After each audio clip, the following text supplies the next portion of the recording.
Spinoza et Descartes, la rupture secrète qui a changé l'avenir de la science occulte.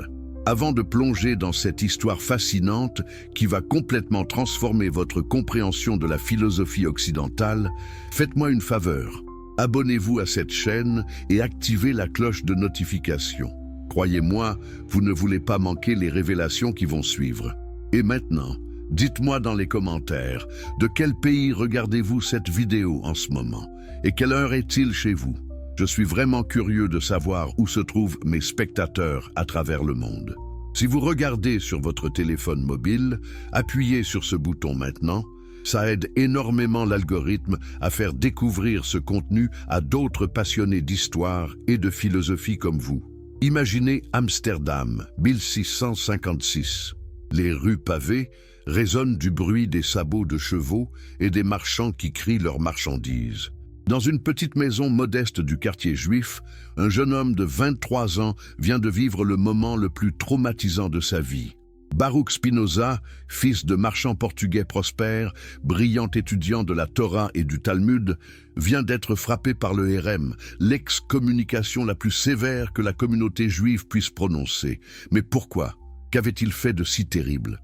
Quelles idées dangereuses germaient dans son esprit, au point que les rabbins d'Amsterdam, pourtant réputés pour leur tolérance, aient jugé nécessaire de le bannir à jamais. Le texte du RM est d'une violence extraordinaire. Écoutez bien ces mots qui ont changé le cours de l'histoire de la pensée occidentale. Qu'il soit maudit le jour et maudit la nuit, maudit quand il se couche et maudit quand il se lève, maudit quand il sort et maudit quand il rentre. Que l'Éternel ne lui pardonne jamais, que l'Éternel allume contre cet homme toute sa colère et déverse sur lui tous les mots écrits dans le livre de la loi, que son nom soit effacé de ce monde. Pouvez-vous imaginer l'impact de telles paroles sur un jeune homme qui avait grandi dans cette communauté, qui connaissait ces textes par cœur, qui avait étudié avec ces mêmes rabbins qui maintenant le maudissaient? Et pourtant, Spinoza n'a pas plié. Il n'a pas demandé pardon, il n'a pas renié ses idées. Pourquoi cette détermination? Quelle vérité avait-il découverte qui valait un tel prix? Dans les mois qui suivent son excommunication, Spinoza se réfugie dans les livres. Il doit reconstruire sa vie, son identité, sa pensée. Et c'est là, dans sa solitude forcée, qu'il découvre l'œuvre d'un philosophe français qui avait déjà secoué les fondements de la pensée européenne, René Descartes. Mort 6 ans auparavant en Suède, dans des circonstances qui alimentent encore aujourd'hui les spéculations, Descartes avait laissé derrière lui une œuvre révolutionnaire.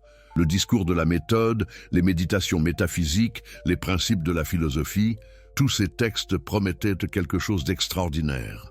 La possibilité de reconstruire toute la connaissance humaine sur des bases purement rationnelles, sans recours à l'autorité religieuse ou à la tradition. Pour le jeune Spinoza, fraîchement excommunié, rejeté par sa communauté, cette promesse résonnait comme un appel. N'était-ce pas exactement ce dont il avait besoin? Une méthode pour penser par lui-même, pour découvrir la vérité sans dépendre d'aucune autorité extérieure. Descartes représentait l'espoir d'une philosophie véritablement libre, d'une raison souveraine qui ne s'incline devant personne. Spinoza dévore les textes cartésiens avec une avidité fiévreuse. Il les lit, les relit, les annote, les discute avec le petit cercle d'amis intellectuels qui l'entourent maintenant. Ces chrétiens libéraux, ces ménonites, ces collégiens qui eux aussi cherchent une voie spirituelle en dehors des églises établies. Mais très vite, quelque chose commence à déranger Spinoza dans la philosophie de Descartes. Au début, ce ne sont que des intuitions vagues, des questions qui restent sans réponse satisfaisante. Comment exactement l'âme et le corps interagissent-ils? Descartes dit qu'ils sont deux substances complètement différentes, l'une pensante, l'autre étendue. Mais alors, comment peuvent-ils s'influencer mutuellement? Comment ma volonté, qui est purement mentale, peut-elle faire bouger mon bras, qui est purement physique? Descartes propose que cette interaction se fait par l'intermédiaire de la glande pinéale, cette petite structure au centre du cerveau. Mais n'est-ce pas simplement déplacer le problème? Comment une substance non étendue peut-elle interagir avec une glande qui, elle, est matérielle? Plus Spinoza réfléchit à ces questions, plus il réalise que le problème est profond. Ce n'est pas juste un détail technique qu'on pourrait résoudre avec un peu plus de recherche anatomique. C'est un problème philosophique fondamental qui révèle une faille dans tout l'édifice cartésien. Descartes a construit sa philosophie sur une séparation radicale entre l'esprit et la matière, entre la pensée et l'étendue. Cette séparation lui permettait de sauver l'âme immortelle, de préserver le libre arbitre, de maintenir la dignité humaine face au mécanisme universel qu'il appliquait au monde physique. Mais le prix de cette séparation, réalise Spinoza, c'est de rendre totalement incompréhensible l'union de l'âme et du corps, cette union que nous expérimentons pourtant à chaque instant de notre existence. Et puis il y a autre chose qui trouble Spinoza. Descartes écrit « pour qui exactement ?» Quand on lit ces textes attentivement, on voit qu'il prend 1000 précautions, qu'il rassure constamment ses lecteurs théologiens, qu'il montre à chaque fois que sa philosophie est compatible avec les dogmes chrétiens. L'immortalité de l'âme, démontrée. La distinction entre l'homme et l'animal, établie. La liberté de la volonté, préservée. La création divine, affirmée. N'y a-t-il pas là une forme de compromis, une trahison de la promesse même du rationalisme ? Si nous devons vraiment suivre la raison où qu'elle nous mène, pourquoi s'arrêter aux portes de la théologie? Pourquoi accepter d'avance certaines conclusions comme intouchables? Spinoza commence à comprendre que sa tâche sera de reprendre le projet cartésien, mais en le poussant jusqu'à ses conclusions ultimes, sans compromis, sans concession à l'orthodoxie religieuse, sans zone d'ombre où le mystère et le miracle pourraient se réfugier. Ce sera un travail de titan, et il le sait, mais n'est-ce pas précisément ce que demande l'honnêteté intellectuelle? N'est-ce pas le véritable respect qu'on peut porter à un maître que de prendre ses idées au sérieux, de les développer, de corriger leurs faiblesses, même si cela signifie s'en éloigner radicalement? Dans les années qui suivent, Spinoza se met au travail. Il quitte Amsterdam pour s'installer dans de petits villages où il peut travailler en paix, loin des controverses et des persécutions. Il gagne modestement sa vie en polissant des lentilles optiques, un travail manuel qui laisse son esprit libre pour la contemplation philosophique.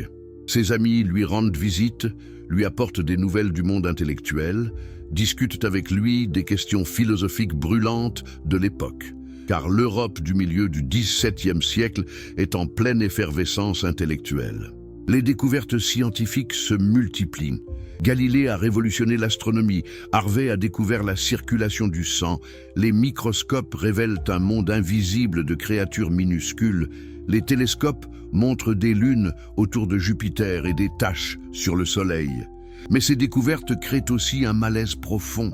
Si la Terre n'est pas le centre de l'univers, si l'homme est fait de la même matière que les animaux, si tout dans la nature suit des lois mécaniques, alors où est Dieu dans tout cela? Quelle place reste-t-il pour l'âme humaine, pour la liberté, pour la morale? Les églises sentent le danger et réagissent avec violence. Galilée a été forcé à se rétracter. Giordano Bruno a été brûlé vif à Rome quelques décennies plus tôt, pour avoir affirmé l'infinité de l'univers. En France, en Angleterre, en Hollande, des penseurs sont persécutés, leurs livres brûlés, leurs idées condamnées. C'est dans ce contexte explosif que Spinoza élabore sa réponse au cartésianisme. Il commence prudemment. En 1663, il publie une exposition des principes de la philosophie de Descartes, présentée selon la méthode géométrique. C'est un exercice brillant de reconstruction logique qui montre que Spinoza maîtrise parfaitement le système cartésien. Il peut le présenter avec une clarté et une rigueur que Descartes lui-même n'avait pas atteintes. Les définitions s'enchaînent, les axiomes sont posés, les propositions sont démontrées, les corollaires sont tirés. Tout se déroule avec la nécessité implacable d'une démonstration mathématique. Mais déjà, dans les notes et les scolies qui accompagnent cette exposition, des doutes transparaissent. Spinoza ajoute des commentaires où il suggère que certaines positions cartésiennes sont problématiques, que d'autres conclusions seraient possibles, que Descartes n'a peut-être pas vu toutes les implications de ses propres principes. Ces remarques sont discrètes, presque timides, mais elles indiquent la direction que prendra la pensée spinoziste. Et ceux qui lisent attentivement comprennent que quelque chose de nouveau et de radical est en train de naître. Parallèlement à ce travail sur Descartes, Spinoza commence à écrire son propre système philosophique. Il travaille sur ce qui deviendra son chef-d'œuvre, l'Éthique, ce livre extraordinaire qui va révolutionner la métaphysique, l'anthropologie, la psychologie, la morale. Mais il avance lentement, méthodiquement, reprenant sans cesse ses formulations, cherchant la clarté absolue, la démonstration irréfutable, car il sait que ce qu'il prépare est explosif, dangereux, potentiellement fatal. Il a vu ce qui est arrivé à d'autres penseurs audacieux. Il a lui-même été excommunié. Il ne se fait aucune illusion sur la réception que son œuvre recevra. Et en effet, quand les premiers éléments de sa philosophie commencent à circuler dans des cercles restreints, les réactions sont violentes, athées, blasphémateurs, hérétiques. Ces accusations volent de toutes parts. Même ses amis sont troublés par la radicalité de ses positions. Un Dieu qui serait identique à la nature, mais c'est nier la transcendance divine. Un déterminisme universel qui exclurait le libre arbitre, mais c'est détruire la morale. Une critique de la Bible comme simple document historique, mais c'est saper les fondements de la religion révélée. Spinoza reste calme face à ces attaques. Il continue son travail, patiemment, méthodiquement. Il sait que la vérité ne dépend pas de l'approbation générale, que les préjugés ne deviennent pas des vérités, même s'ils sont partagés par des millions de personnes. Il écrit à ses correspondants des lettres où il explique ses positions, clarifie ses arguments, répond aux objections. Cette correspondance est fascinante car elle nous montre Spinoza en dialogue, réagissant aux questions concrètes, adaptant son langage pour se faire comprendre de différents interlocuteurs. Mais revenons maintenant au cœur de la rupture entre Spinoza et Descartes. Où exactement se situe le point de divergence? Qu'est-ce qui a conduit Spinoza à prendre un chemin si différent de celui de son maître français? Pour comprendre cela, nous devons plonger dans les profondeurs de la métaphysique, dans ces questions ultimes sur la nature de la réalité, de l'être, de la substance. Ce sont des questions abstraites, certes, mais leurs conséquences sont immenses et touchent à tout. La science, la morale, la politique, la religion, la manière même dont nous comprenons notre place dans l'univers. Descartes avait établi une distinction fondamentale entre trois types de substances. D'abord, Dieu, la substance infinie, créateur de tout ce qui existe. Ensuite, les substances pensantes, les esprits ou âmes dont la nature essentielle est la pensée.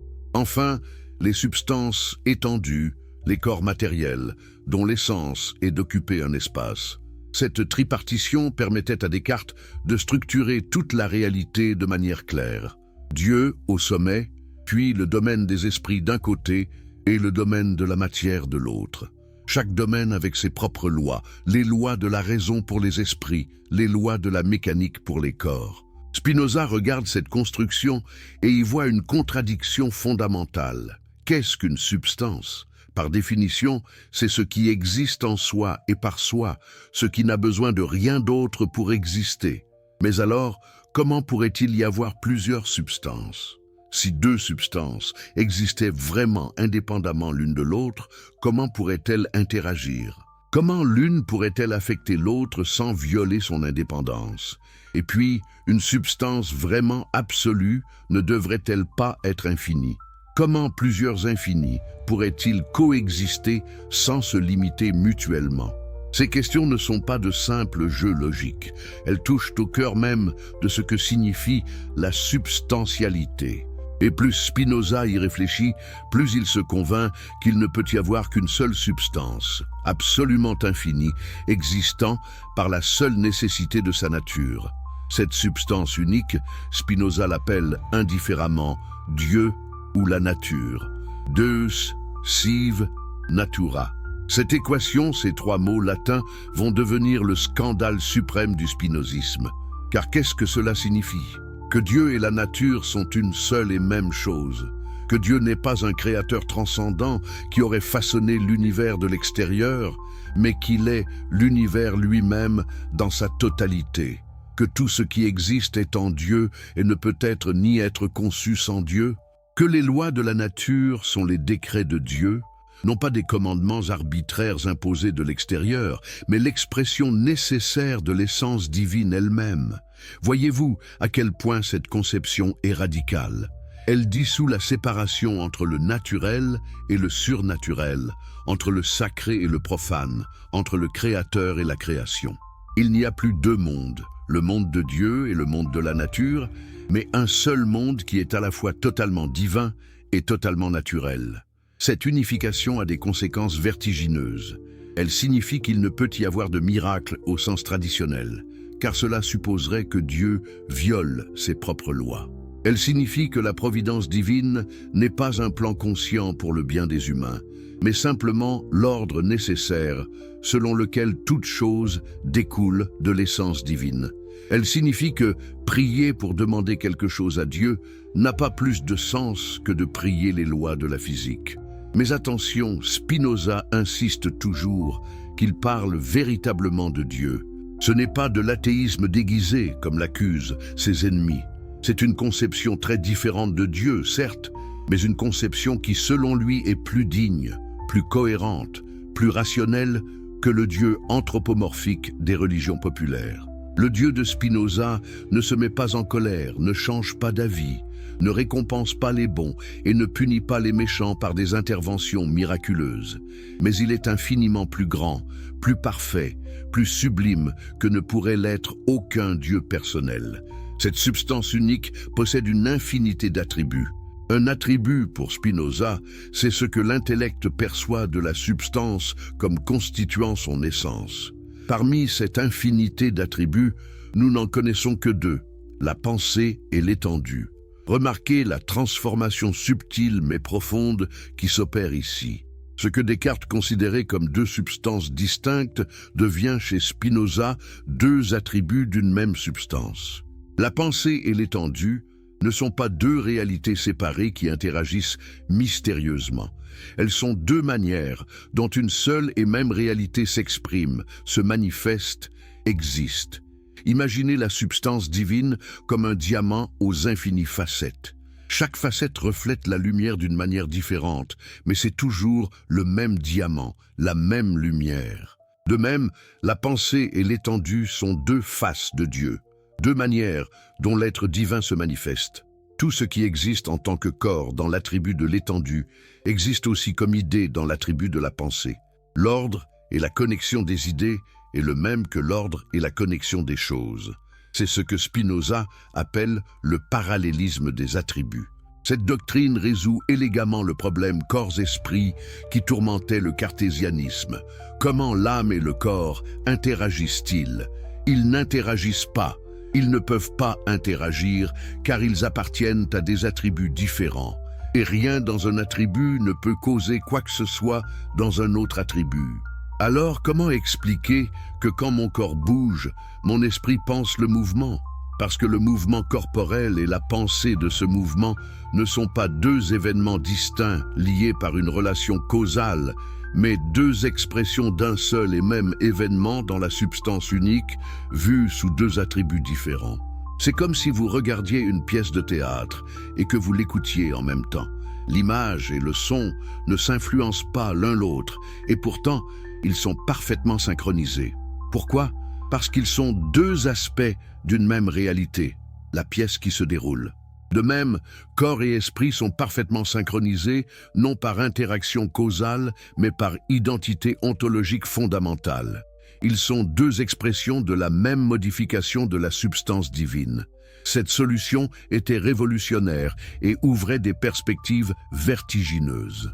Elle suggérait que tout dans l'univers possède à la fois un aspect physique et un aspect mental, même si à des degrés infiniment variés. Une pierre a un corps, donc elle doit avoir aussi une idée correspondante dans l'attribut de la pensée. Cette idée est extrêmement simple, évidemment, correspondant à la simplicité de la structure physique de la pierre. Mais elle existe. De même pour une plante, pour un animal, pour un humain. Chaque niveau de complexité corporelle correspond à un niveau de complexité mentale. N'est-ce pas là une forme de panpsychisme, l'idée que la conscience, ou au moins une protoconscience, est omniprésente dans la nature. Spinoza ne le formule pas exactement ainsi, mais l'implication est là. Et cette implication fascinait les penseurs ésotériques et hermétiques de l'époque, car les traditions hermétiques avaient toujours parlé d'un cosmos vivant, animé, conscient à tous les niveaux. La célèbre formule de la table d'émeraude, « ce qui est en haut est comme ce qui est en bas », exprimait cette unité fondamentale du réel.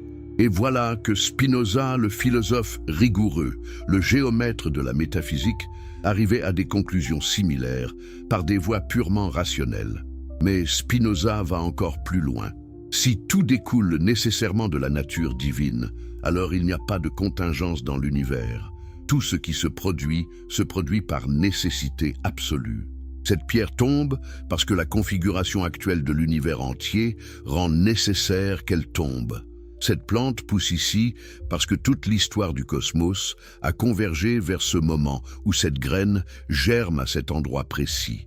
Vous pensez cette pensée maintenant parce que votre histoire personnelle, votre état neurologique actuel, les stimuli que vous recevez, tout cela détermine nécessairement le contenu de votre conscience. Pouvez-vous saisir l'ampleur de cette affirmation ? Il n'y a pas d'accident, pas de hasard réel, pas de possibilités alternatives. Tout ce qui est parce que la nature divine le requiert.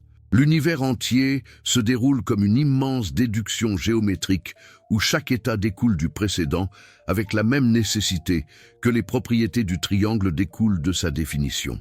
Descartes avait préservé un espace pour la contingence et la liberté, particulièrement dans le domaine humain. L'homme pouvait choisir, délibérer, orienter sa volonté. Spinoza détruit cette illusion réconfortante.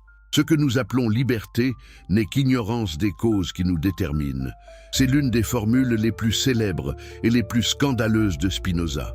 Nous nous croyons libres comme une pierre qui, si elle était consciente de son mouvement, mais ignorante de la main qui l'a lancée, se croirait se mouvoir librement. Nos décisions nous semblent libres uniquement parce que nous sommes conscients de nos désirs, mais ignorants des causes qui produisent ces désirs en nous. Si nous connaissions toute la chaîne causale remontant à l'infini, nous verrions que nous ne pouvions pas ne pas désirer ce que nous désirons, ne pas choisir ce que nous choisissons. Et Dieu lui-même, même Dieu n'agit pas par libre choix, mais par nécessité de sa propre nature. Dieu ne pouvait pas créer un monde différent de celui-ci. Ce monde découle de l'essence divine, comme les propriétés du cercle découlent de sa définition. Il n'y a pas eu de moment où Dieu aurait pu décider de créer ou de ne pas créer, de créer ce monde-ci plutôt qu'un autre. La création n'est pas un acte volontaire, mais une émanation nécessaire. Cette vision renverse complètement la théologie chrétienne et judaïque traditionnelle. Le Dieu de la Bible est un Dieu qui choisit, qui décide, qui aurait pu faire autrement. Il choisit Abraham, il décide de libérer les Hébreux d'Égypte, il promet, il menace, il pardonne. Tout cela implique une volonté libre, une capacité de choisir entre différentes options. Le Dieu de Spinoza ne choisit rien, il est, tout simplement. Et de son être découle nécessairement tout ce qui existe. N'est-ce pas troublant? N'est-ce pas aussi étrangement rassurant? Si tout est nécessaire, alors rien n'aurait pu être différent. Les tragédies de votre vie, les souffrances que vous avez endurées, les erreurs que vous avez commises, tout cela devait arriver exactement comme c'est arrivé. Vous ne pouvez pas vous en vouloir vraiment, ni en vouloir aux autres, car personne n'aurait pu agir autrement qu'il n'a agi. Est-ce du fatalisme? Spinoza dira que non, car comprendre la nécessité, c'est déjà s'en libérer d'une certaine manière. Mais nous y reviendrons. Pour l'instant, remarquons comment cette doctrine du déterminisme universel trouve des échos dans certaines traditions ésotériques. L'astrologie, par exemple, part du principe que les configurations célestes déterminent, ou du moins influencent, fortement les événements terrestres. Les alchimistes cherchaient à comprendre les correspondances nécessaires entre différents niveaux de réalité. Les kabbalistes parlaient des chaînes de causalité descendant des séphiros supérieurs vers le monde matériel. Toutes ces traditions supposaient un cosmos ordonné, où rien n'arrive par hasard, où tout est relié par des liens causaux, même si ces liens restent souvent cachés. Spinoza donne une formulation philosophique rigoureuse à cette intuition d'un ordre universel nécessaire, mais il va plus loin que les traditions ésotériques en rejetant totalement les causes finales. Descartes avait déjà mis en garde contre l'abus des explications téléologiques en physique, mais il acceptait encore que Dieu agisse en vue de fin. Spinoza rejette cela complètement. La nature n'agit pas en vue de but ou de fin. Les yeux ne sont pas faits pour voir. Le soleil ne brille pas pour éclairer la terre. Les plantes ne produisent pas de fruits pour nourrir les animaux. Ce sont là des projections anthropomorphiques de nos propres modes de pensée sur un univers qui ne connaît que l'efficience causale. D'où vient notre obsession pour les causes finales? Spinoza offre une explication psychologique brillante. Nous connaissons nos propres désirs avant de connaître les causes qui produisent ces désirs. Je sais que je veux manger avant de comprendre les mécanismes physiologiques de la faim. Je projette alors cette structure intentionnelle sur la nature entière, imaginant que tout agit comme moi, en vue de fins conscientes. De plus, ignorant les véritables causes des phénomènes naturels, j'invente des histoires de buts et de desseins pour combler mon ignorance. Les dieux font pleuvoir pour faire pousser les récoltes, les maladies sont des punitions, les catastrophes naturelles sont des signes divins. Éliminer les causes finales, c'est porter un coup mortel à la théologie traditionnelle, car celle-ci repose entièrement sur l'idée que Dieu a créé le monde pour une fin, avec un plan, un dessein intelligent. L'homme serait le sommet de la création, l'univers entier aurait été arrangé pour son bien. Quelle vanité, dit Spinoza. L'homme n'est pas le centre de l'univers. Il n'est qu'un mode parmi une infinité d'autres modes de la substance divine, ni plus ni moins important ontologiquement qu'un grain de sable ou qu'une étoile lointaine. Cette égalité ontologique de toutes choses est à la fois humiliante pour notre orgueil humain et profondément libératrice. Humiliante parce qu'elle nous détrône de notre position privilégiée. Nous ne sommes pas les enfants chéris d'un Dieu créateur qui aurait tout arrangé pour notre bien. Libératrice, parce qu'elle nous permet de voir les choses telles qu'elles sont vraiment, sans les déformations de nos désirs et de nos peurs projetées sur la réalité.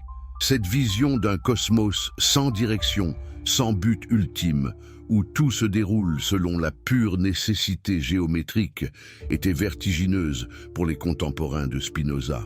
Elle l'est peut-être encore aujourd'hui. Nous voulons croire que nos vies ont un sens, que l'univers se soucie de nous, que nos souffrances servent à quelque chose. Spinoza nous dit brutalement « Non, l'univers ne se soucie pas de vous. Vos souffrances ne servent à rien dans un plan divin. Elles arrivent simplement parce que la configuration causale actuelle les rend nécessaires. » Mais là encore, paradoxalement, cette vision ouvre des possibilités. Si la nature n'agit pas en vue de buts moraux, si elle n'est pas gouvernée par une providence qui interdirait certaines connaissances ou certaines pratiques, alors tout dans la nature peut en principe être connu et utilisé selon ses propriétés réelles. Il n'y a pas de domaines interdits, pas de secrets que Dieu voudrait garder cachés aux hommes. La magie naturelle, la manipulation des forces naturelles selon leurs propres lois, devient conceptuellement possible dans ce cadre. Les alchimistes cherchaient à comprendre les propriétés cachées des substances, les sympathies et antipathies naturelles, les vertus secrètes des plantes et des minéraux. Ils opéraient souvent dans la clandestinité, craignant les accusations de sorcellerie ou d'hérésie.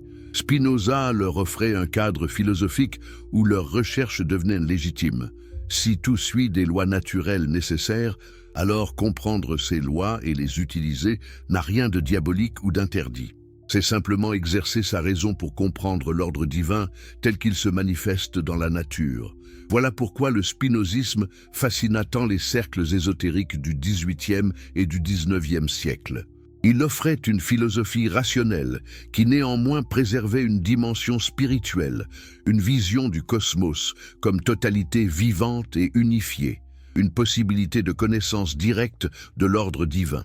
Les francs-maçons, certains groupes rosicruciens, les premiers théosophes trouvaient chez Spinoza un allié philosophique pour leur quête de sagesse secrète. Mais revenons maintenant au Dieu de Spinoza lui-même. Nous avons vu qu'il est absolument impersonnel, qu'il n'aime pas, ne se met pas en colère, n'écoute pas les prières. Alors, quelle relation pouvons-nous avoir avec un tel Dieu?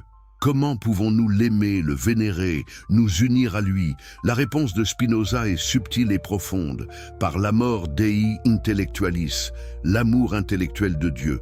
Qu'est-ce que cet amour intellectuel? Ce n'est pas un sentiment passionnel, une émotion débordante, c'est une compréhension active, c'est voir comment toute chose découle nécessairement de l'essence divine, comment l'ordre universel se manifeste dans chaque événement particulier, et trouver dans cette compréhension une joie suprême qui ne dépend d'aucune cause extérieure.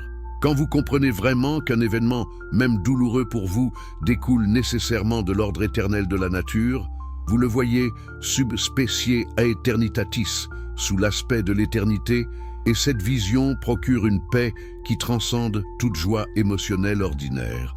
Cet amour ne demande aucune réciprocité. Dieu ne nous aime pas en retour, car Dieu n'a pas d'émotion. Mais nous aimons Dieu en le comprenant. Et cet amour est lui-même une partie de l'amour infini avec lequel Dieu s'aime lui-même. Car nous sommes des modes de Dieu. Et quand notre intellect comprend la nature divine, c'est Dieu qui se comprend lui-même à travers nous. Notre béatitude individuelle n'est qu'un aspect de la béatitude infinie de Dieu. Cette doctrine peut sembler abstraite, mais elle a des conséquences pratiques immenses pour la vie humaine. Elle définit le but ultime de l'existence, atteindre cette compréhension qui procure la béatitude. Et comment y parvenir? Par la connaissance, par le développement de notre intellect, par la contemplation philosophique et scientifique de l'ordre naturel.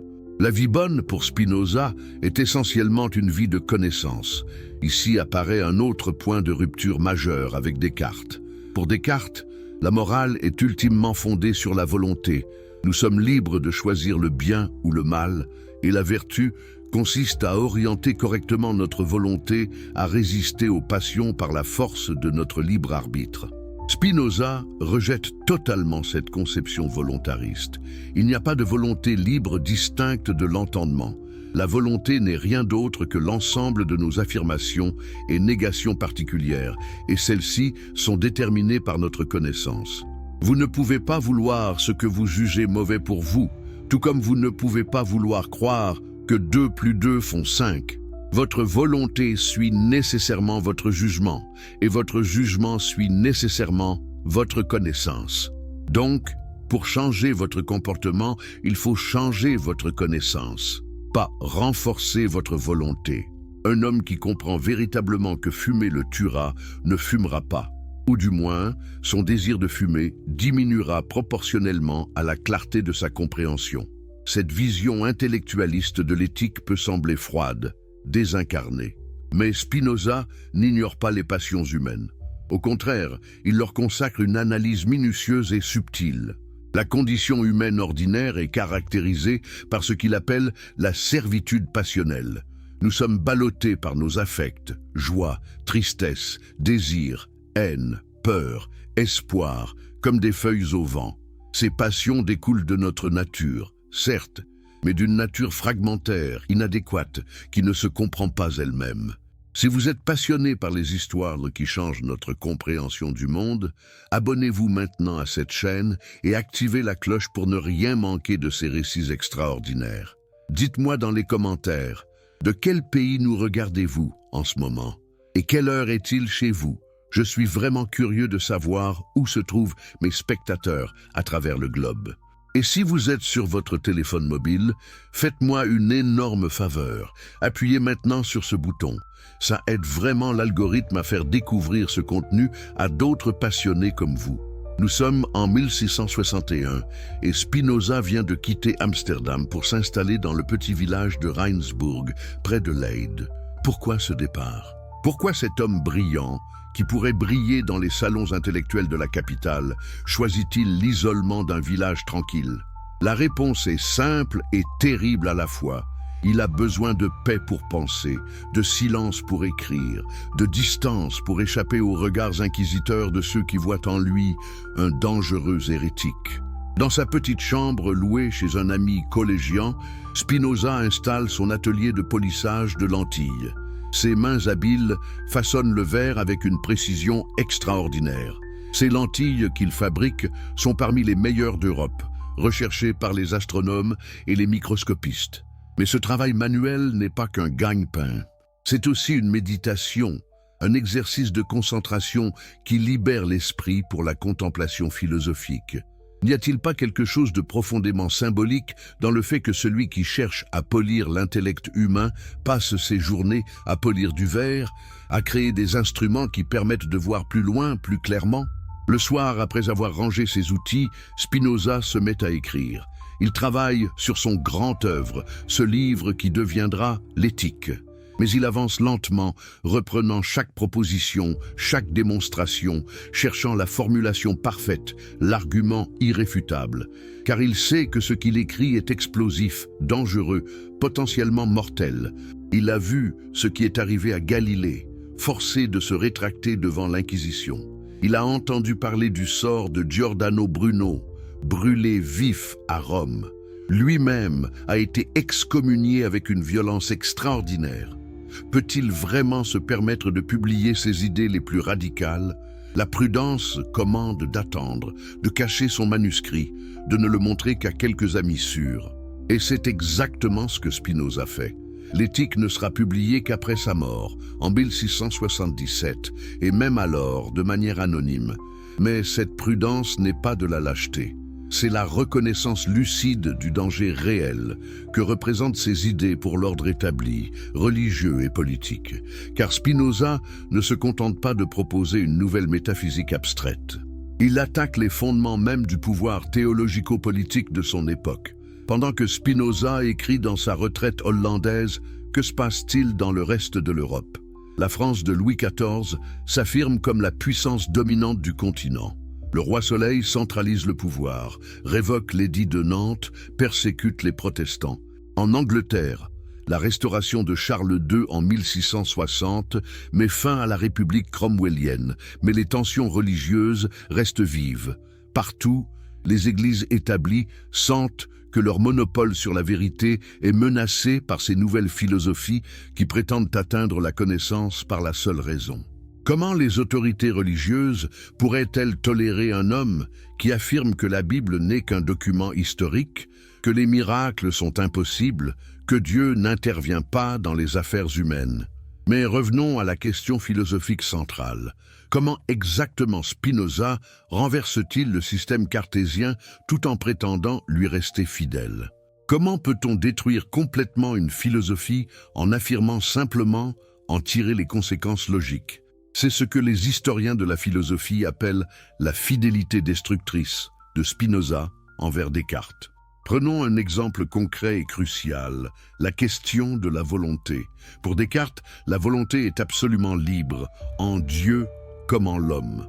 C'est même la faculté qui nous rend le plus semblables à Dieu. Notre volonté est infinie en sa portée, même si notre entendement est limité. Nous pouvons affirmer ou nier, accepter ou rejeter, choisir ou refuser avec une liberté totale.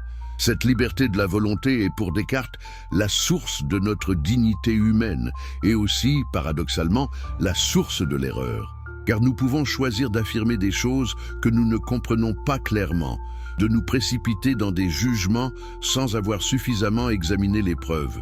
Spinoza regarde cette doctrine cartésienne de la volonté libre et y voit ce qu'il appelle le prototype de l'erreur. Comment cela? Parce que pour Spinoza, la volonté n'est pas une faculté distincte de l'entendement. Il n'y a pas d'un côté notre capacité de comprendre et de l'autre notre capacité de choisir.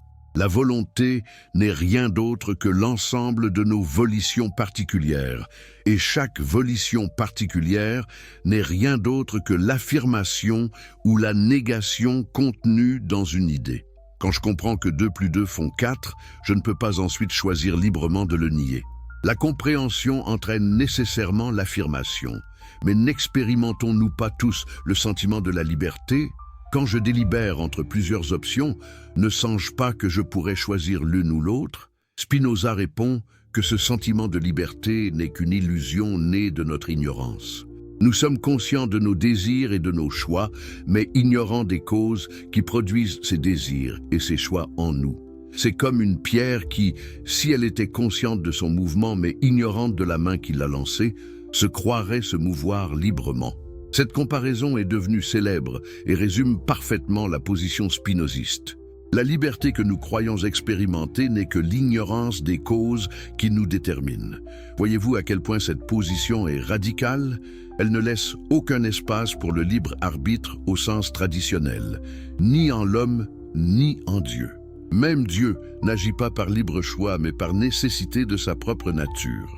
Quand Descartes dit que Dieu aurait pu créer un monde différent, qu'il aurait pu faire que 2 plus 2 ne fasse pas 4, Spinoza considère cela comme un asile de l'ignorance. Attribuer à Dieu une volonté libre, c'est simplement avouer qu'on ne comprend pas les raisons nécessaires de ce qui existe. C'est projeter notre propre ignorance sur Dieu. Mais si tout est déterminé, si même nos pensées et nos actions découlent nécessairement de causes antérieures, qu'advient-il de la responsabilité morale? Comment peut-on louer ou blâmer quelqu'un pour des actions qu'il ne pouvait pas ne pas faire? Comment la société peut-elle punir les criminels si ceux-ci n'auraient pas pu agir autrement? Ces questions tourmentaient les correspondants de Spinoza, et elles nous tourmentent encore aujourd'hui.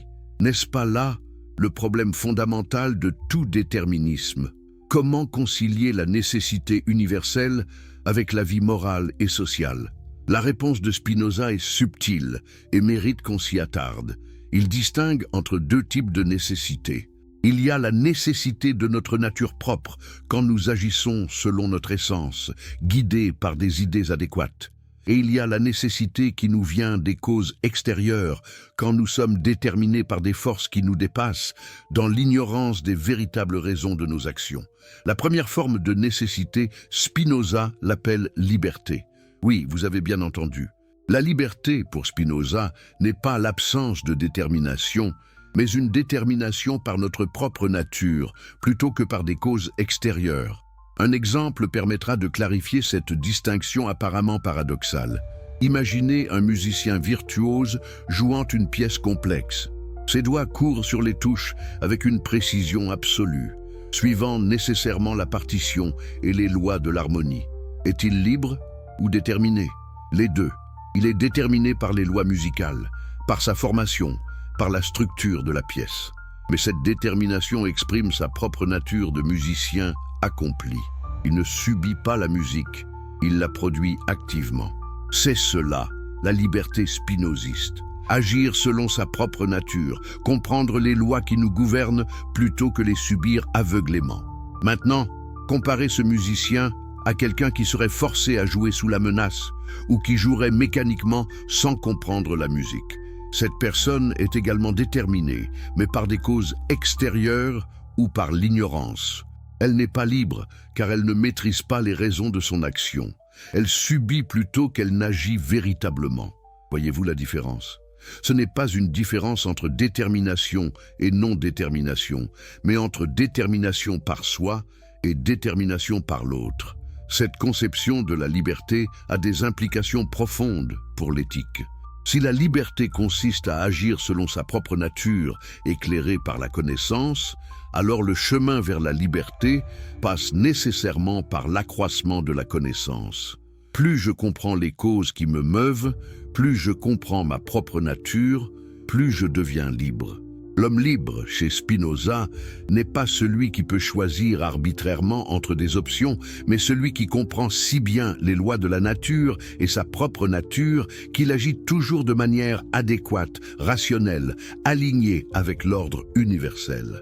Mais comment parvenir à cette connaissance libératrice? Spinoza distingue 3 genres de connaissances. Le premier, le plus bas, est la connaissance par ouï-dire ou par expérience vague. C'est la connaissance quotidienne, celle que nous acquérons par les sens et la tradition. Elle est confuse, inadéquate, source d'erreurs et de passion. Le deuxième genre est la raison, la connaissance par notions communes et idées adéquates. C'est la connaissance scientifique et philosophique, celle qui comprend les choses par leur cause. Enfin, le troisième genre, le plus élevé, est ce que Spinoza appelle la science intuitive, une connaissance directe et immédiate qui voit comment les choses particulières découlent de l'essence divine. Cette science intuitive est difficile à décrire car elle transcende le raisonnement discursif. Ce n'est pas une intuition mystique floue, mais une vision claire et distincte de la nécessité universelle, une compréhension qui saisit d'un seul coup comment une chose s'ensuit nécessairement de Dieu. Peu d'hommes atteignent ce niveau de connaissance, reconnaît Spinoza. C'est le sommet de la sagesse humaine, l'état de béatitude suprême, où l'esprit voit toute chose sub specie a aeternitatis, sous l'aspect de l'éternité. Parlons maintenant de cette formule énigmatique. Voir les choses sub specie a aeternitatis. Qu'est-ce que cela signifie exactement? Ce n'est pas simplement prendre du recul, adopter une perspective à long terme. C'est quelque chose de plus radical. Et voir les choses telles qu'elles sont en Dieu, c'est-à-dire dans leur nécessité éternelle, en dehors du flux temporel. Car le temps, pour Spinoza, n'est pas réel au sens ultime. C'est une manière dont nous, êtres finis, percevons la succession des modifications de la substance. Mais en Dieu, tout est simultanément présent, éternellement actuel. Cette doctrine de l'éternité a des conséquences surprenantes pour la question de l'immortalité de l'âme. Descartes avait prouvé, du moins le croyait-il, l'immortalité de l'âme en tant que substance pensante distincte du corps. Quand le corps meurt et se dissout, l'âme continue d'exister séparément. C'était rassurant et conforme à la doctrine chrétienne. Spinoza, une fois de plus, détruit cette conception tout en proposant quelque chose d'étrange et de fascinant à la place. L'esprit humain n'est pas immortel au sens d'une survie personnelle après la mort. Quand le corps meurt, l'esprit meurt aussi dans la mesure où il était lié à ce corps particulier.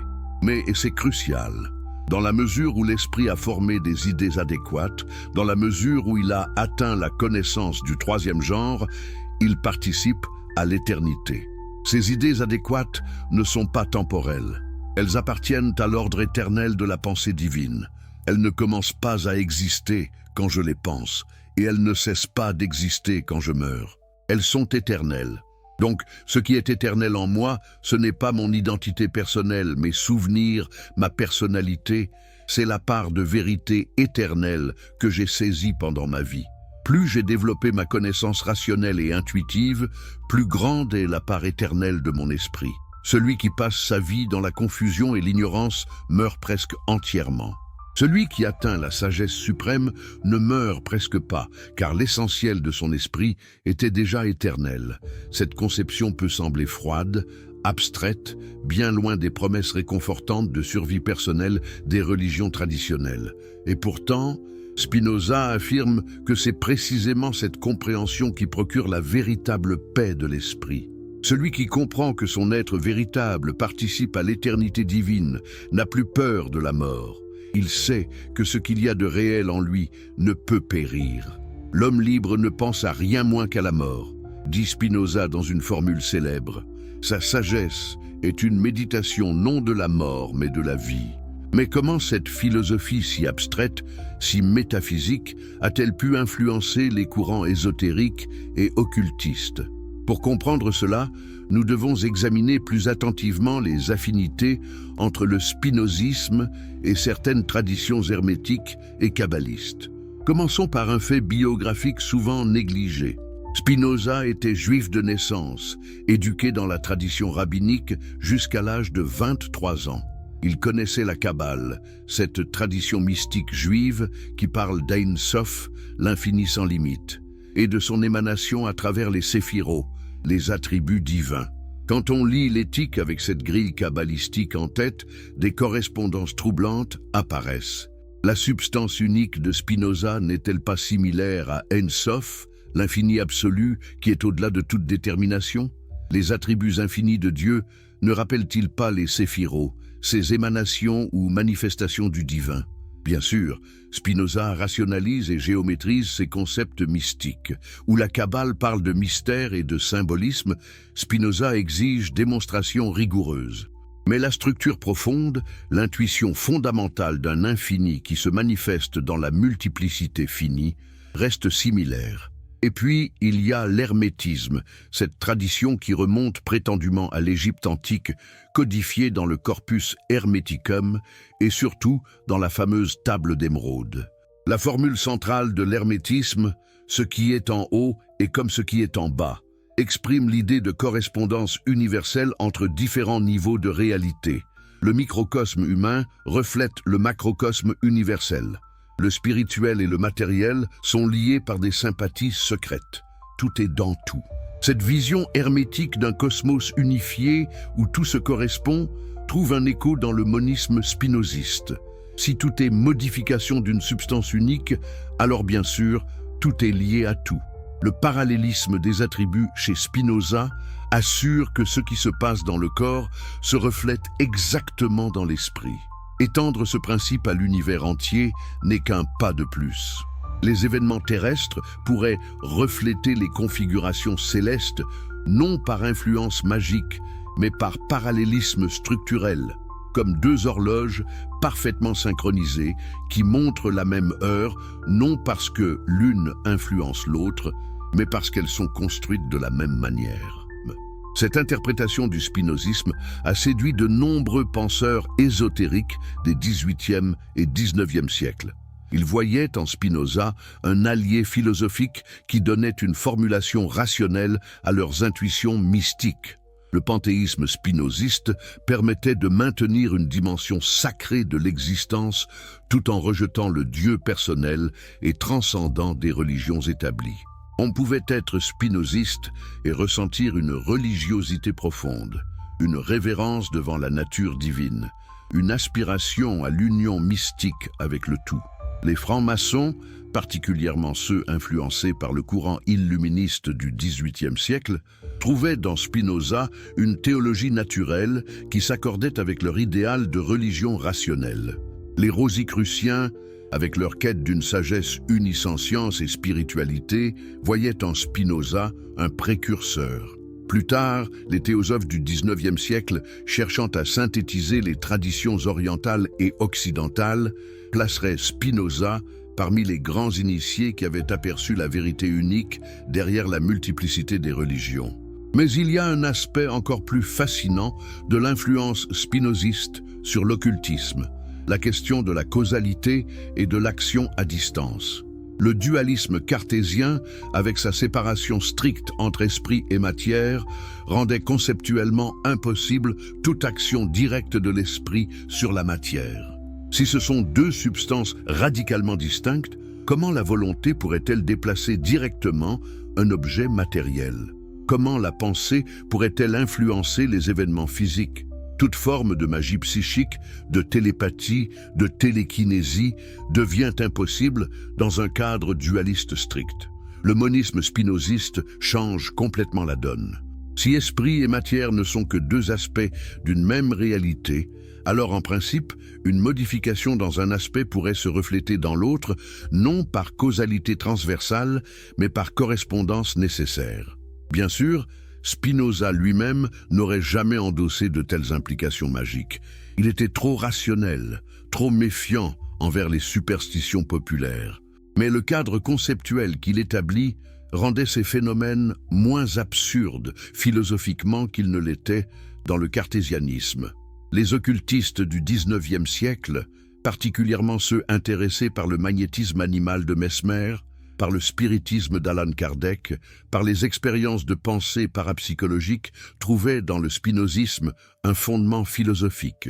Si tout est modification d'une substance unique, si l'ordre des idées correspond exactement à l'ordre des choses, alors peut-être que certaines personnes, particulièrement sensibles, pourraient percevoir directement cet ordre, communiquer à distance, influencer la matière par la force de la pensée concentrée. Évidemment, ces interprétations sortaient largement du cadre de ce que Spinoza aurait accepté. Mais c'est souvent le destin des grandes philosophies. Elles inspirent des développements que leurs auteurs n'auraient jamais imaginés. Le spinozisme est devenu, au XVIIIe et au XIXe siècle, un réservoir d'idées pour tous ceux qui cherchaient une alternative au matérialisme mécaniste d'un côté et au théisme traditionnel de l'autre. Il offrait un troisième chemin, un naturalisme spirituel. un matérialisme enchanté, un panthéisme rationnel. Revenons maintenant à l'époque de Spinoza lui-même, aux années 1660 et 1670. Pendant que le philosophe travaille dans l'obscurité relative de ces villages hollandais, son influence commence à se répandre de manière souterraine. Des cercles de lecteurs se forment, principalement parmi les chrétiens libéraux, les ménonites, les collégiens, ces groupes protestants hétérodoxes qui privilégient la raison et l'expérience personnelle sur l'autorité ecclésiastique. Ces hommes sont fascinés par les idées spinozistes, même s'ils sont souvent troublés par leur radicalité. La correspondance de Spinoza nous donne un aperçu précieux de ces échanges intellectuels. Il écrit à des dizaines de correspondants à travers l'Europe, répondant patiemment à leurs objections, clarifiant ses positions, adaptant son langage à différents interlocuteurs. Certaines de ces lettres sont de véritables petits traités philosophiques. Quand un correspondant lui demande comment concilier le déterminisme avec la morale, Spinoza écrit des pages de réponses subtiles. Quand un autre l'interroge sur la nature de l'infini, il développe des arguments mathématiques sophistiqués. Mais Spinoza ne se contente pas de travailler sur des questions métaphysiques abstraites. En 1670, il publie anonymement un livre qui va faire scandale dans toute l'Europe, le traité théologico-politique. Pourquoi ce livre? Quelle urgence pousse Spinoza à rompre sa prudence habituelle et à publier un texte qu'il sait explosif? La réponse se trouve dans la situation politique des Provinces-Unies à cette époque. Un conflit fait rage entre les républicains, partisans de la liberté de pensée et de la séparation de l'Église et de l'État, et les orangistes, plus conservateurs, alliés aux calvinistes orthodoxes qui veulent imposer leur vision religieuse à toute la société. Spinoza prend parti clairement pour les républicains. Le traité théologico-politique est essentiellement un plaidoyer pour la liberté de philosopher, pour le droit de chacun à penser et à s'exprimer librement sur les questions religieuses et philosophiques sans craindre la persécution. Mais pour établir ce droit, Spinoza doit attaquer les fondements mêmes de l'autorité théologique. Il doit montrer que la Bible n'est pas la parole directe de Dieu, mais un document historique écrit par des hommes faillibles, que les miracles sont impossibles, car ils violeraient les lois immuables de la nature, que les prophètes n'avaient aucune connaissance théorique supérieure, mais seulement une imagination vive. Pouvez-vous imaginer l'impact de telles affirmations au XVIIe siècle? Spinoza invente pratiquement l'exégèse biblique moderne, la lecture critique et historique de la Bible. Il examine les textes hébreux, compare les passages contradictoires, montre les traces de rédaction et de compilation. Il conclut que Moïse n'a probablement pas écrit le Pentateuque, que les livres bibliques ont été rassemblés bien après les événements qu'il raconte, que le texte actuel contient de nombreuses corruptions et interpolations. Tout cela était du dynamite pur. Les réactions ne se font pas attendre. Le livre est immédiatement interdit dans la plupart des pays européens. Les autorités religieuses, protestantes et catholiques s'unissent dans leur condamnation. Les pasteurs calvinistes dénoncent Spinoza comme le plus dangereux athée d'Europe. Des réfutations sont publiées, des sermons enflammés prêchés, des appels lancés pour que les autorités civiles poursuivent cet hérétique. Même certains amis de Spinoza sont troublés par le radicalisme du traité. Mais Spinoza ne recule pas. Il défend son droit à publier ses opinions, même si elles dérangent les pouvoirs établis. Il affirme que la liberté de penser est le fondement de toute république saine, que l'intolérance religieuse mène à la tyrannie et à la guerre civile, que la vraie piété ne consiste pas à croire des dogmes absurdes, mais à pratiquer la justice et la charité. Ces idées semblent évidentes aujourd'hui dans les démocraties libérales, mais elles étaient révolutionnaires au XVIIe siècle.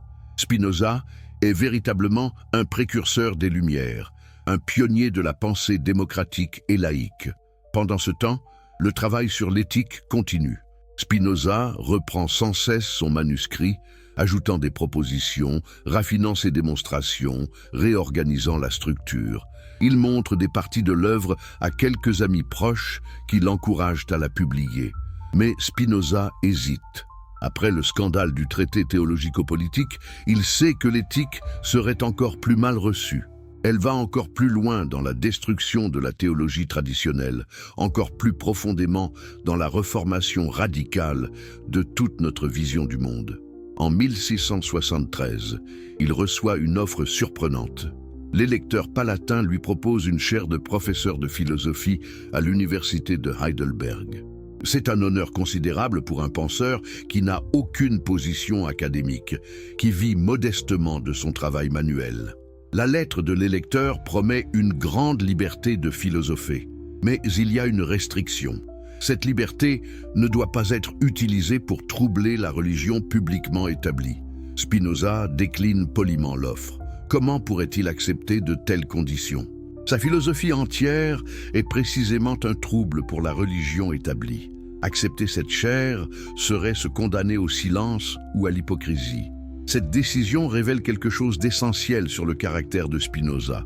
Il aurait pu choisir le confort, la sécurité, la reconnaissance académique. Au lieu de cela, il choisit l'indépendance, la liberté de penser, la cohérence avec ses propres principes. Il préfère rester un polisseur de lentilles obscures mais libres qu'un professeur célèbre mais contraint. N'est-ce pas là la véritable liberté spinoziste en action? Agir selon sa propre nature, même quand cela exige des sacrifices, plutôt que se laisser déterminer par les attraits extérieurs. Les années passent et la santé de Spinoza se détériore. Le polissage du verre, avec la fine poussière qu'il produit, affecte ses poumons. Il développe une maladie respiratoire chronique, probablement la tuberculose. Il sait que ses jours sont comptés. En 1677, âgé de seulement 44 ans, Spinoza meurt à La Haye, entouré de quelques amis fidèles. Ses derniers mots, selon les témoins, sont une demande qu'on prenne soin de ses manuscrits. Ses amis exécutent fidèlement ses volontés. Quelques mois après sa mort, il publie ses opéras posthumas, les œuvres posthumes, contenant l'éthique, le traité politique inachevé, la correspondance et d'autres textes. Le volume est publié anonymement, sans nom d'auteur ni d'éditeur, mais tout le monde sait qu'il s'agit de Spinoza. Les autorités religieuses réagissent immédiatement. Le livre est interdit, condamné, brûlé publiquement dans certaines villes. Mais il est trop tard. Les idées de Spinoza sont lâchées dans le monde, et ces idées vont se répandre comme un feu souterrain à travers le XVIIIe siècle. Officiellement, le spinozisme est l'anathème suprême. Traiter quelqu'un de spinoziste, c'est l'accuser d'athéisme, c'est détruire sa réputation. Pourtant, secrètement, dans des cercles privés, par des manuscrits clandestins, les idées spinozistes circulent. Des penseurs audacieux les lisent, les discutent, les adaptent. Leibniz lui-même, qui publiquement se distancie de Spinoza, a étudié ses œuvres en profondeur et en a été influencé. Les philosophes des Lumières, Diderot, d'Holbach, parfois même Voltaire malgré ses réserves, reprennent des éléments du spinozisme. Mais c'est au XIXe siècle que Spinoza connaît une véritable renaissance. Les romantiques allemands, Goethe, Schelling, Novalis, découvrent en lui une alternative au matérialisme des Lumières. Son panthéisme correspond à leur sentiment d'une nature vivante et spirituelle. Hegel intègre Spinoza dans son système comme un moment nécessaire du développement de l'esprit absolu. Les jeunes hégéliens, Feuerbach, Marx, reprennent et transforment des éléments spinozistes. Au XXe siècle, Spinoza inspire des penseurs aussi divers que Bergson, Deleuze, Negri. Pourquoi cette fascination durable?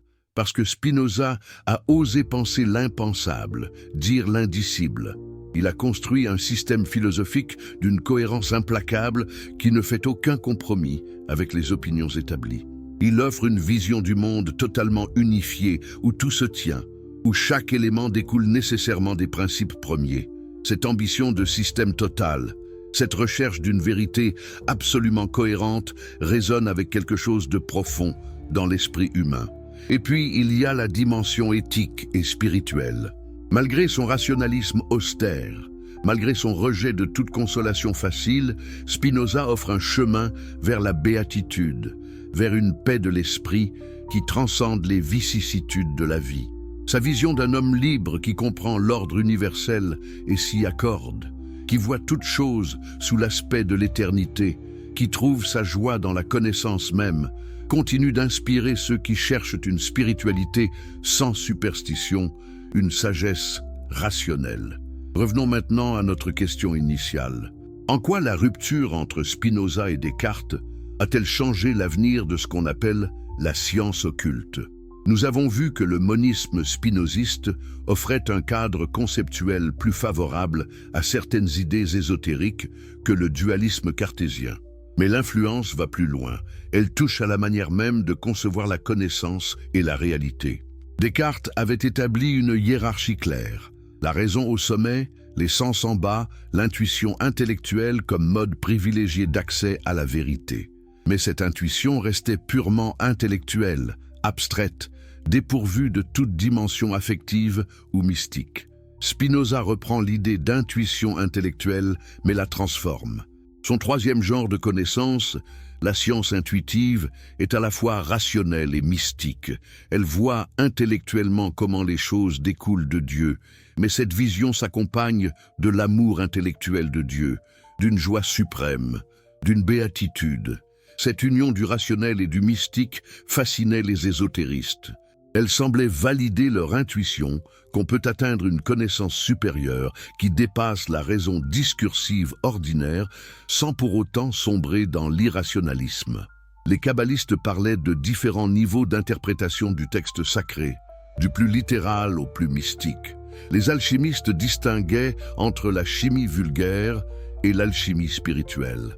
Spinoza offrait un cadre philosophique pour ces distinctions entre niveaux de connaissance. De plus, l'idée spinoziste que tout dans la nature possède un aspect mental, que même la matière inerte participe d'une certaine manière à l'attribut de la pensée, résonnait avec les visions animistes et vitalistes de nombreuses traditions ésotériques.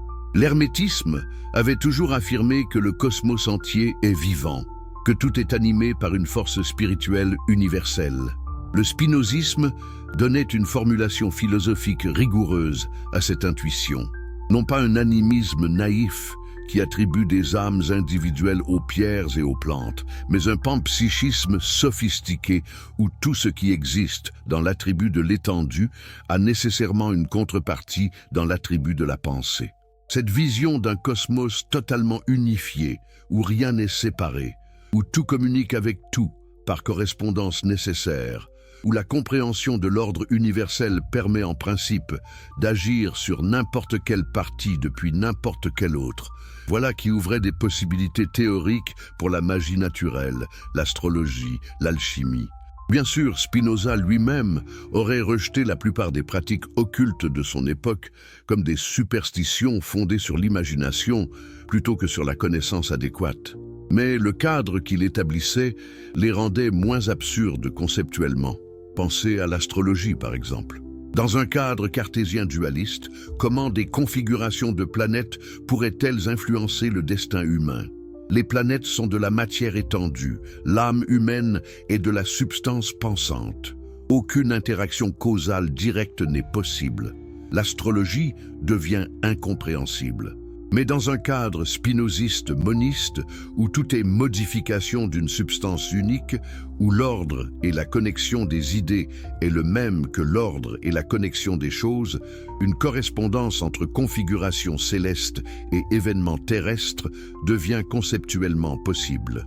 Non pas par influence causale, mais par parallélisme structurel, par correspondance nécessaire au sein de l'ordre unique de la nature. Évidemment, montrer que quelque chose est conceptuellement possible ne prouve pas que c'est réel. Spinoza exigerait des démonstrations rigoureuses, pas des spéculations vagues. Mais au moins, le spinozisme ne fermait pas a priori la porte à ces investigations. Il offrait un espace conceptuel où elles pouvaient être discutées rationnellement plutôt que rejetées immédiatement comme contradictoires avec les principes de base de la philosophie naturelle. Voilà pourquoi le spinozisme est devenu, malgré les intentions de son auteur, une philosophie de référence pour de nombreux courants ésotériques des XVIIIe et XIXe siècles. Il offrait ce dont ils avaient besoin, une vision unifiée du cosmos, une spiritualité sans Dieu personnel, une voie rationnelle vers la connaissance mystique, un cadre où esprit et matière ne sont pas séparés par un abîme infranchissable, mais unis comme deux aspects d'une même réalité. Le spinozisme était le pont entre la science moderne et l'ésotérisme ancien, entre la raison des Lumières et la sagesse des traditions hermétiques. Cette synthèse n'allait pas sans tension et sans malentendu. Souvent, les occultistes interprétaient Spinoza à travers leur propre grille de lecture, lui attribuant des idées qu'ils n'avaient jamais défendues. Ils voyaient dans ces démonstrations géométriques une forme de symbolisme ésotérique, alors que Spinoza cherchait simplement la clarté maximale. Il lisait l'éthique comme un texte initiatique à déchiffrer, alors que Spinoza voulait être aussi explicite que possible. Cette histoire de réception et de malentendu ferait elle-même un chapitre fascinant de l'histoire intellectuelle européenne. Aujourd'hui, après des siècles de débats et d'interprétations, que reste-t-il de cette rupture entre Spinoza et Descartes? Philosophiquement, elle reste l'une des grandes alternatives de la pensée occidentale. D'un côté, le dualisme qui sépare clairement esprit et matière, sujet et objet, liberté et nécessité. De l'autre, le monisme qui cherche à unifier tout dans une substance unique, qui voit la liberté dans la nécessité comprise, qui refuse toute séparation absolue entre les dimensions de la réalité. Ce débat continue sous d'autres formes dans la philosophie de l'esprit contemporaine, dans les discussions sur la conscience et le cerveau, sur le libre arbitre et le déterminisme. Et l'influence sur l'ésotérisme, elle persiste, même si de manière moins visible. Les mouvements New Age du XXe siècle, avec leur panthéisme diffus, leur vision d'un univers interconnecté, leur idée qu'on peut influencer la réalité par la pensée, doivent beaucoup, même inconsciemment, à la tradition spinoziste filtrée à travers les ésotérismes du XIXe siècle. Quand quelqu'un parle aujourd'hui d'énergie universelle, de correspondance entre micro- et macrocosme, de conscience cosmique, il reprend sans le savoir des thèmes qui remontent en partie à Spinoza via les théosophes, les occultistes, les romantiques.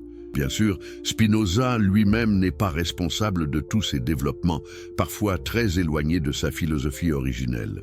Mais telle est la destinée des grandes œuvres.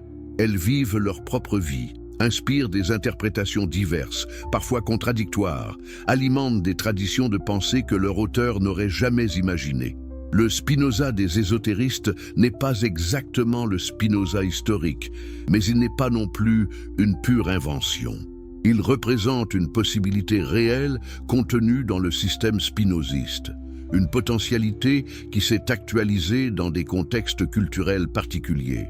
Cette longue histoire que nous avons parcourue ensemble, de l'excommunication du jeune Baruch à Amsterdam jusqu'à l'influence diffuse du spinozisme sur l'ésotérisme moderne, nous montre comment les idées philosophiques les plus abstraites peuvent avoir des conséquences pratiques profondes et durables. Et la rupture entre Spinoza et Descartes n'était pas qu'une querelle académique entre deux penseurs morts depuis longtemps. C'était un moment décisif où l'Occident a dû choisir entre deux visions du monde, deux manières de penser la relation entre l'homme, Dieu et la nature.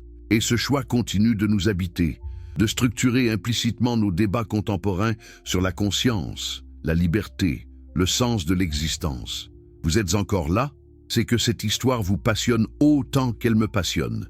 Alors, faites-moi une immense faveur. Abonnez-vous immédiatement à cette chaîne pour ne manquer aucune de ces révélations extraordinaires qui changent notre vision du monde.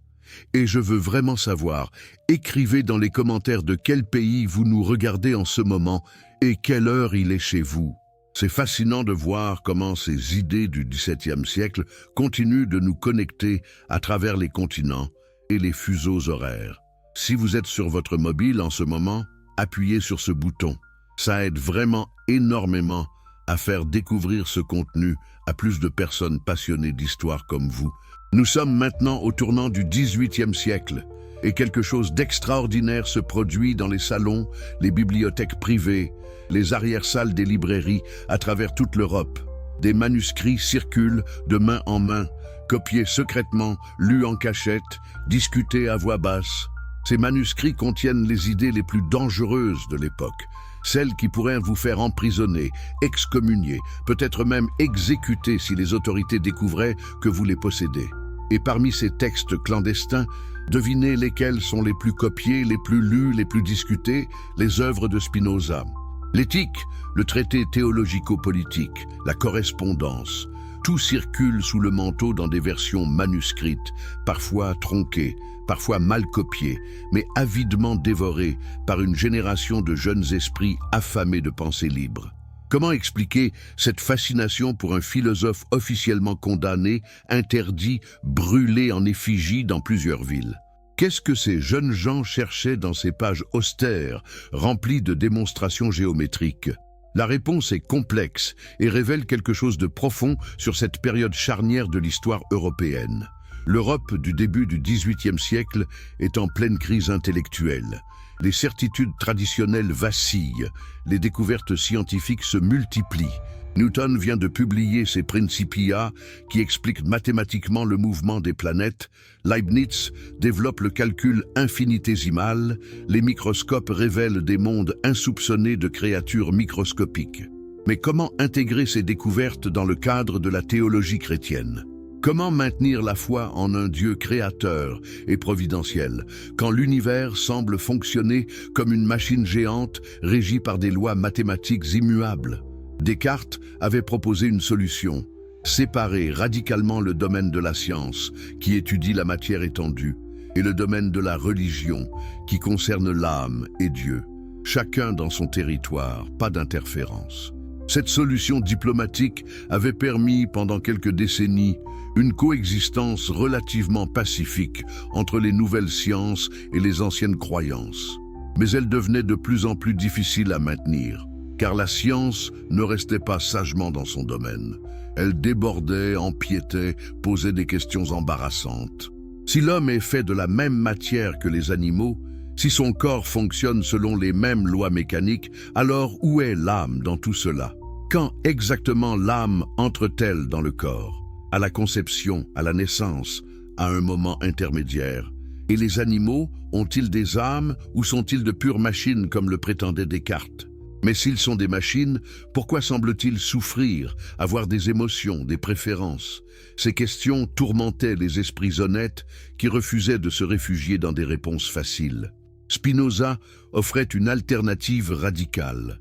Pas de séparation entre âme et corps, pas de frontières nettes entre l'homme et l'animal, pas de domaines étanches entre science et philosophie.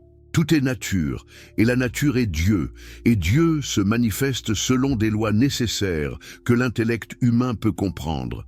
Cette vision unifiée séduisait profondément ceux qui cherchaient la cohérence intellectuelle plutôt que les compromis diplomatiques. Mais elle exigeait aussi de payer un prix terrifiant, abandonner presque tout ce que les religions traditionnelles promettaient. Plus de vie après la mort au sens personnel, plus de providence divine s'occupant de chacun, plus de prières exaucées, plus de miracles, plus de jugement dernier. Pouvez-vous imaginer le vertige de cette perte? Pour des gens qui avaient été élevés dans la foi chrétienne, qui avaient prié toute leur vie, qui tiraient leur identité et leur sens moral de leur religion, abandonner tout cela n'était pas une simple opération intellectuelle. C'était un déracinement existentiel profond.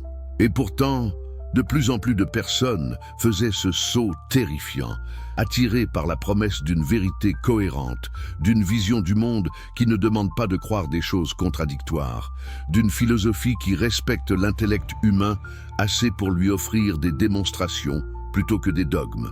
Les autorités religieuses, catholiques et protestantes, voyaient bien le danger. Elles multipliaient les condamnations, les interdictions, les poursuites contre ceux qu'on soupçonnait de spinozisme. Être traité de spinoziste au début du XVIIIe siècle, c'était être marqué comme athée, comme ennemi de toute religion et de toute morale. Des carrières étaient détruites, des livres brûlés, des auteurs emprisonnés sur la simple suspicion d'avoir été influencés par Spinoza. Cette chasse aux spinozistes créait un climat de peur, mais aussi, paradoxalement, rendait Spinoza encore plus fascinant. Le fruit défendu a toujours été le plus tentant, n'est-ce pas? Dans ce contexte de censure et de clandestinité, des réseaux se forment.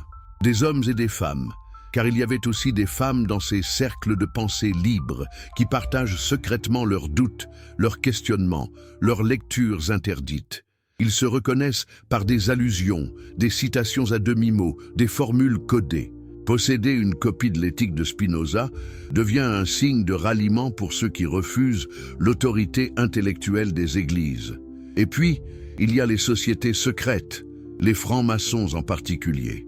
La franc-maçonnerie moderne naît exactement à cette époque, au début du XVIIIe siècle, à Londres d'abord, puis très vite dans toute l'Europe. Officiellement, c'est une société fraternelle qui pratique des rituels symboliques hérités des anciennes corporations de maçons. Mais en réalité, les loges maçonniques deviennent rapidement des espaces de discussion libre où les idées philosophiques et politiques les plus audacieuses peuvent être échangées à l'abri des regards des autorités. Quel rôle Spinoza joue-t-il dans ces cercles maçonniques? C'est difficile à déterminer avec précision car le secret maçonnique cache bien des choses aux historiens. Mais nous savons que le spinozisme était discuté dans certaines loges, particulièrement celles influencées par les courants illuministes. L'idée d'un Dieu impersonnel identique à la nature correspondait bien à la théologie naturelle que beaucoup de francs-maçons privilégiaient. Le rejet des révélations miraculeuses au profit de la raison universelle, voilà qui s'accordait parfaitement avec l'idéal maçonnique d'une fraternité humaine transcendant les divisions religieuses. Les Rosicruciens, ces mystérieux adeptes qui prétendaient détenir des secrets alchimiques et hermétiques, étaient également intéressés par Spinoza, bien que pour des raisons différentes. Eux voyaient dans le monisme spinoziste une confirmation philosophique de leur intuition hermétique d'un cosmos unifié. L'idée que tout est modification d'une substance unique résonnait avec leur vision alchimique d'une materia prima dont toute chose dérive. Le parallélisme des attributs spinozistes rappelait le principe hermétique « ce qui est en haut est comme ce qui est en bas ». Ces correspondances, réelles ou imaginées, faisaient de Spinoza un allié inattendu pour les traditions ésotériques. Mais attention, il faut être clair, Spinoza lui-même aurait probablement rejeté avec mépris ces interprétations ésotériques de sa philosophie. Il n'avait aucune sympathie pour l'alchimie qu'il considérait comme une superstition, aucun intérêt pour les rituels maçonniques ou rosicruciens qu'il aurait vus comme des cérémonies vaines, jouant sur l'imagination plutôt que sur l'entendement. Son rationalisme était austère, rigoureux, hostile à toute forme de mystère ou de secret. La vérité pour Spinoza devait être démontrable publiquement, accessible à tout intellect qui suit correctement la méthode géométrique. Mais les philosophes ne contrôlent pas le destin de leurs idées. Une fois lancées dans le monde, les philosophies vivent leur propre vie, sont interprétées, adaptées, transformées par ceux qui les lisent à travers leurs propres préoccupations et leurs propres grilles de lecture. Le Spinoza des ésotéristes n'était pas le Spinoza historique, mais il n'était pas non plus une pure invention. C'était une actualisation de certaines potentialités réellement présentes dans le système spinoziste, même si l'auteur ne les aurait jamais reconnues. Pendant ce temps, un mouvement intellectuel majeur prend forme en Europe, les Lumières. Les philosophes des Lumières, Voltaire, Diderot, d'Alembert, Hume, Kant, tous sont confrontés d'une manière ou d'une autre à l'héritage de Spinoza. Leur attitude envers lui est complexe, souvent ambivalente. D'un côté, ils admirent son courage intellectuel, sa rigueur méthodologique, son refus de tous les dogmes. D'un autre côté, son déterminisme absolu les trouble. Son rejet du libre arbitre leur semble dangereux pour la morale. Son panthéisme ressemble trop à l'athéisme pour être publiquement défendu. Voltaire, le plus célèbre des philosophes des Lumières, a une relation particulièrement complexe avec Spinoza. Il l'admire comme martyr de la libre pensée, comme victime de l'intolérance religieuse. Mais il critique violemment son système philosophique qu'il juge obscur et dangereux. Voltaire préfère un déisme simple, un Dieu créateur et horloger qui a construit l'univers puis le laisse fonctionner selon ses lois. Le Dieu nature de Spinoza lui semble une confusion dangereuse qui ouvre la porte à l'athéisme matérialiste. Diderot, en revanche, est beaucoup plus proche de Spinoza.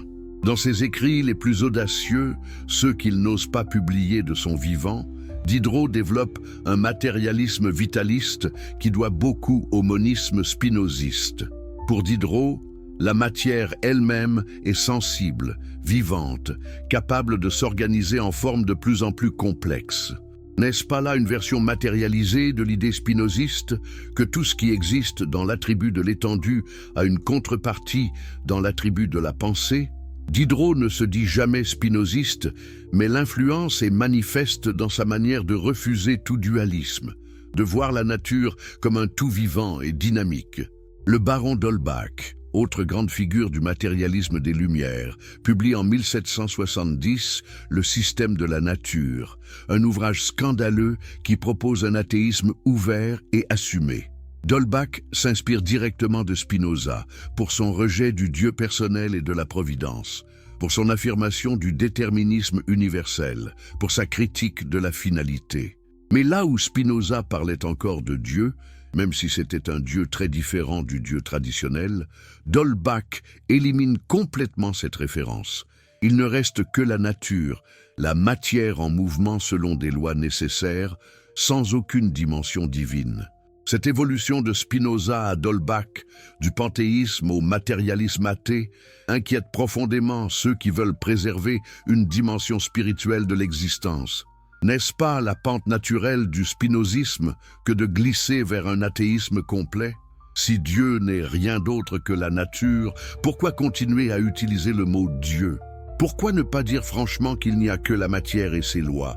Cette question divise les lecteurs de Spinoza au XVIIIe siècle et continue de les diviser aujourd'hui. Mais il y a aussi ceux qui lisent Spinoza dans une direction opposée, non pas vers le matérialisme, mais vers un idéalisme spiritualiste.